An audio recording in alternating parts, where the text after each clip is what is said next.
everybody, welcome back. A lot of things have happened. It's been a minute since we've been out here kind of checking the yard and the garden out. You know, it's kind of almost mid-November now, and things have changed quite a bit. It's cold. It's finally cold for us. It's not really cold, but it's cold. But I wanted to show you, the wrinkle went down because I overloaded it. Let me pull this out of here a little bit. So yeah, the wrinkle went down because I overloaded it. I was treating it like it was super bulletproof, and it's not. It's pretty bulletproof, but anyway, they sold me a new gear system, and I've got some footage we can drop in of that here, so you can kind of see some of a quick overview of the repair stuff that happened. So I had to take it completely apart and undo the gear assembly, and then put some bearings in there, and then put it all back together. And now it's working great. I got a lot of stuff in there right now. I've been running the dry on it because it's a little bit moist. Since it's outside, I don't have the charcoal filter on the back, which might actually be a problem now, I'm realizing, because there might be an air path here it's not ducting out. Anyway, I'm gonna try to get I'm getting this thing sorted out. It's working great. It's back up and running. So you can see the steam because the heat that it keeps. So super glad to have this back in the game. This company is awesome. I think it was 85 bucks for the parts shipped. And they even sent me a whole new motor assembly, and I didn't need that.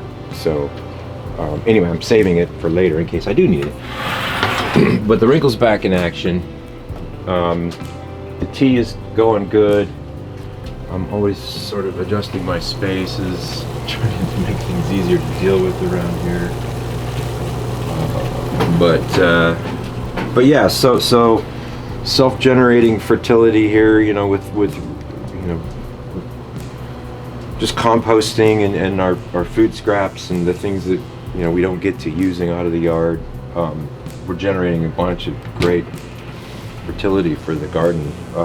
And then the worm bin has gone very well. Yeah, so I keep this here, just keeping a little extra airflow, because otherwise it tends to get a little moldy in the top here. I've had some rats sort of trying to work their way into this thing, so I gotta probably shore up this edge a little bit. So I was gonna put a metal angle on here. But other than that, one modification I might make, this thing has been great. And I mean, look at all the worms. I put food in here and it disappears inside of, you know, like a couple of days. It's really amazing. Now I just gotta sort of try to lure them all to one side so I can harvest the castings out of here. But this has been really great. This is some old alfalfa I had laying around that I dropped in here just to add a little extra to it. So that's gone great. It's also, when it rained, I got some good juice in my buckets here. Otherwise it doesn't make a lot the way it's been running.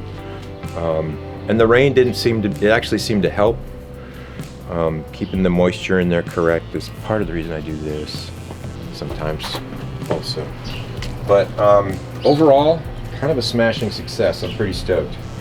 I'm really excited to get that fertility out of there, out into the yard and into pots and whatever I'm working on. Just kind of cleaning things and reorganizing, and I kind of actually, I want to build a home studio out here, like basically maybe a earthen cob pallet structure. Just have a little studio space out here. Maybe have a solar panel to run things, just to play around with some kind of off the grid, you know, building techniques, natural building techniques. And I really could use a cool spot out here. It'd be fun. So let's go in the greenhouse. This tomato plant, this is a black crim that I put in here in the spring, and it just kept going. It just keeps. I'm thinking, all right, I'm gonna cut it, and then it makes more tomatoes, and I go, well, I can't cut it now, and so I just kind of keep stringing it along, literally, because it just keeps getting bigger and getting in the way. But it's quite. I'm pretty happy, especially if I get a couple more tomatoes off of it. It's mid-November, so that's why this is here, right? This whole greenhouse situation. I'm trying to get my beds a little bit more going. This whole pests are kind of, it's a popular place for pests, let's put it that way. So I'm just trying to get more plants in here, more growth, more humidity, self-generated humidity, more just kind of life going, so things can balance out a little better, because it's a challenging place for things sometimes. Anyway, let's go this way. I put some garlic in right here. I had some garlics that I had abused and left in the corner, and they started sprouting, and I stuck them in here and just put a little bit of soil on top of them, and they're popping like crazy. So beyond that, this was in the ground over there. Put it in a pot. It's a peaches and cream, which in the springtime is amazing. This one's done really well. The Murasaki Kiyohime, I think, is the varietal on that one. This looks ragged, but believe me, for Southern California, mid-November, this is in fantastic shape. This is doing quite well under the shade here. It's probably going to give me some color, hopefully pretty soon. That one tends to go really golden, which is neat. This bonsai is really starting to be like, maybe I should shine it up a bit. And this one I trimmed and sort of worked that one over, and it's starting to pop fresh buds here. So the idea is to have a couple here and there and then kind of build pads. But that's a whole other. This rampicante, that squash that was hanging up here, we cut that off several weeks ago. Really big plant. It's starting to make squash, some more fruit again, but they tend to just kind of die off right now. The squash have had a hard time making viable fruit basically since August, so that's been kind of a drag. There's a couple of exceptions. This Chinese squash I have, these are fantastic. So that one's doing pretty good. These have a wonderful, rich, firm orange,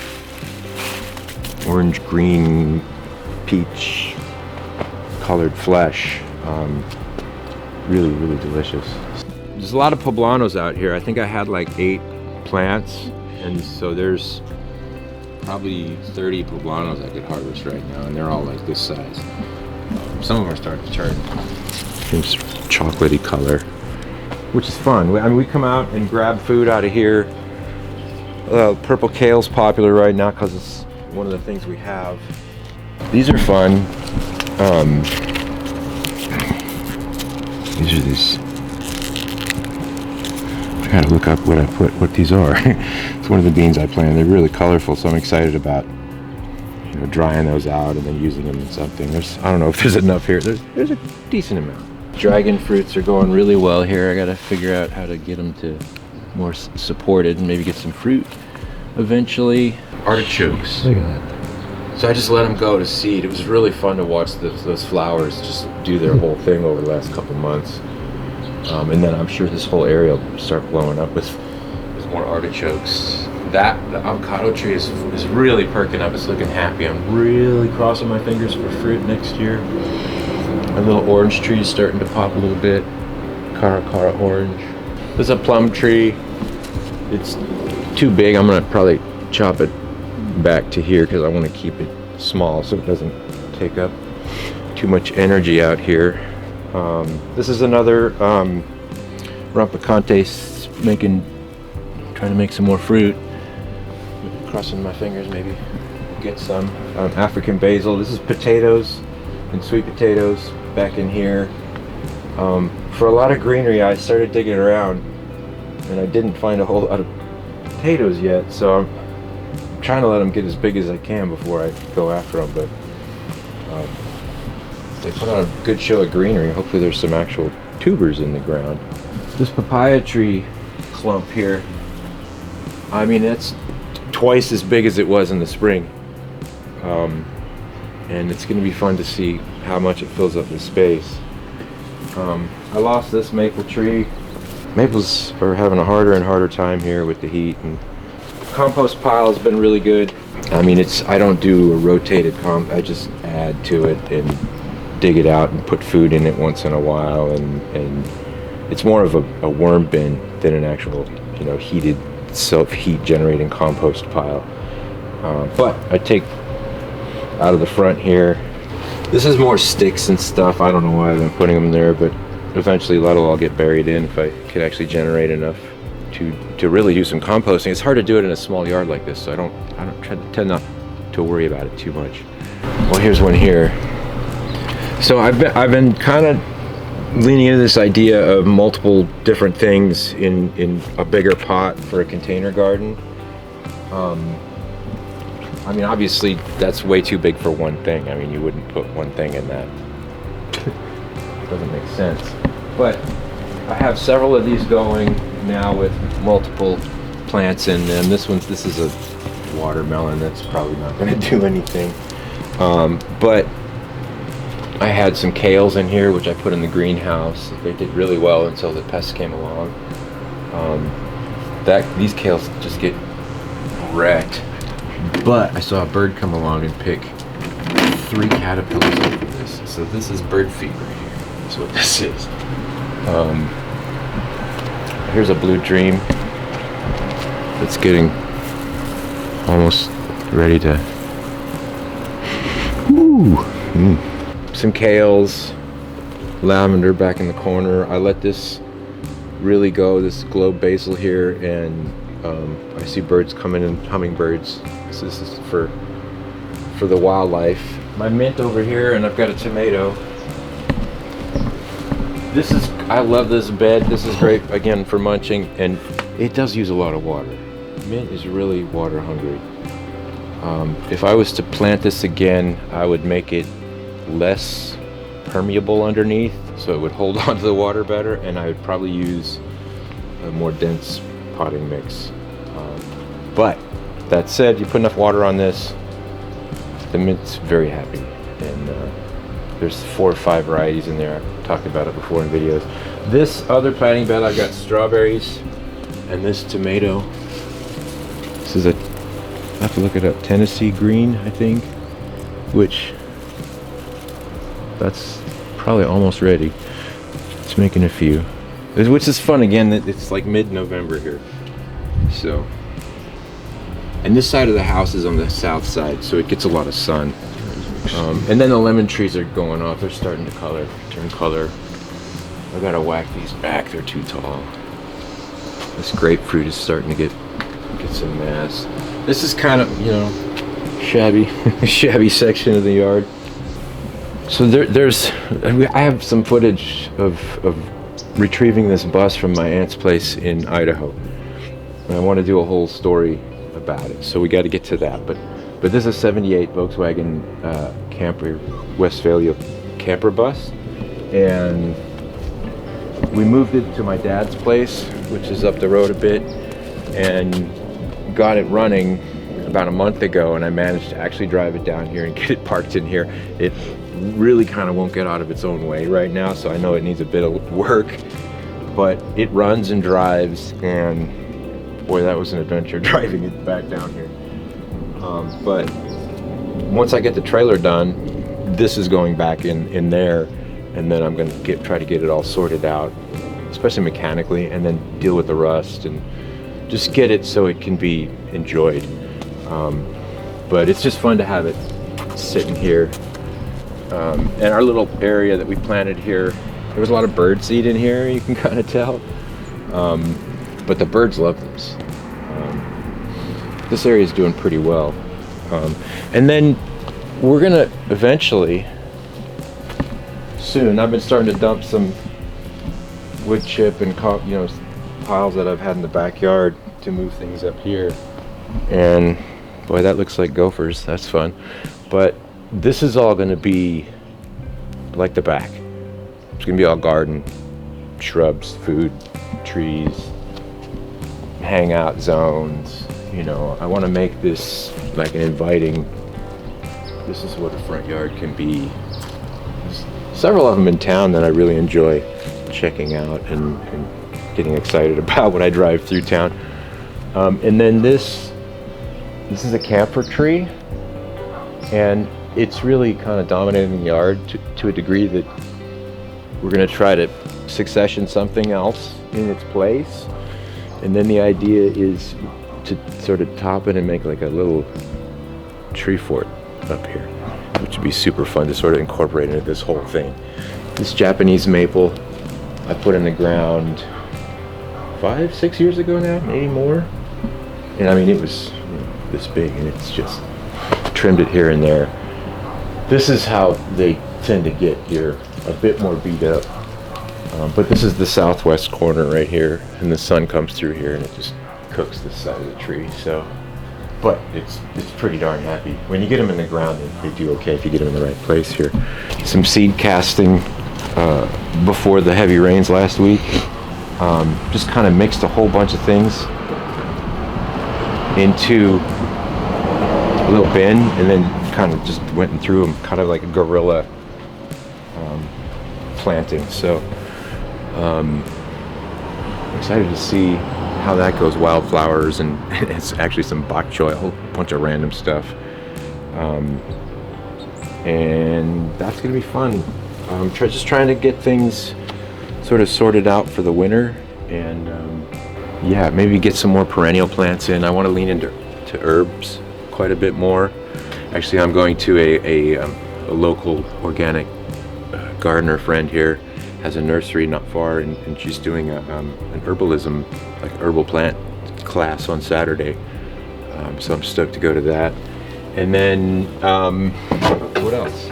I have all this maple plank here, which was going to be for flooring, but we ended up going a different direction. So now I'm using it to just make things, and you'll see it here and there out in the garden beds, but just for defining edges of garden beds, I think it's pretty cool.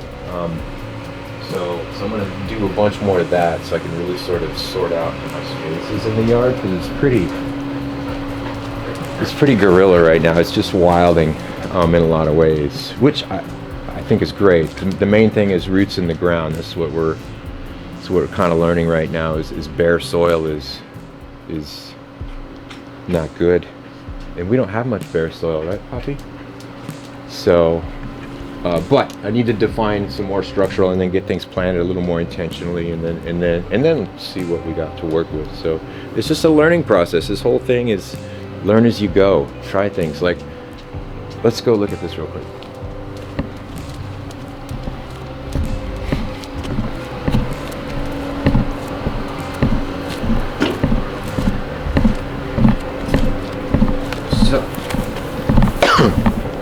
So this corner is kind of everything within this radius around this almond tree. I think I already told you all about this. Is struggling. I put a whole bunch of fertility here. Not the dog poo. That's new. That's compost right there underneath it. That's probably why they like that spot, because it smells good. But this nasturtium was struggling, and then it started to get happy. So this almond tree is going to come out of here. It's just too much of a pig in this corner, and 2 seasons now, and the birds got the fruit before me. So it's kind of doesn't make sense here. And it's good firewood, and I mean, these nice long straight things, I can use them for stuff in the yard. So I'm gonna re-strategize this corner, because it's just hard to keep the fertility high enough with this thing here just sucking water and everything else around it kind of struggles. So there's definitely like a thing about tree size and what you can put around it. Like this pluot tree is way too big again. I'm gonna have to trim this back to keep it small, because I don't want it to totally consume these areas. But I still have a lot to learn about what I can plant next to trees, and so I think I'm going to take a permaculture course, get a certification. And now I've said it on camera, so I guess that means I really got to do it. But yeah, that's I guess that's a pretty good overview of what's going on here. But it's a nice place to be. Just sitting in the screen porch and watching the sunrise out here is a privilege every day. Maybe there's not much of a sunrise today, but it was pretty nice for a minute earlier, but there's storms are coming, so I guess we'll see you with another update back here. Whenever we get to it, another month or two. But thanks for following along.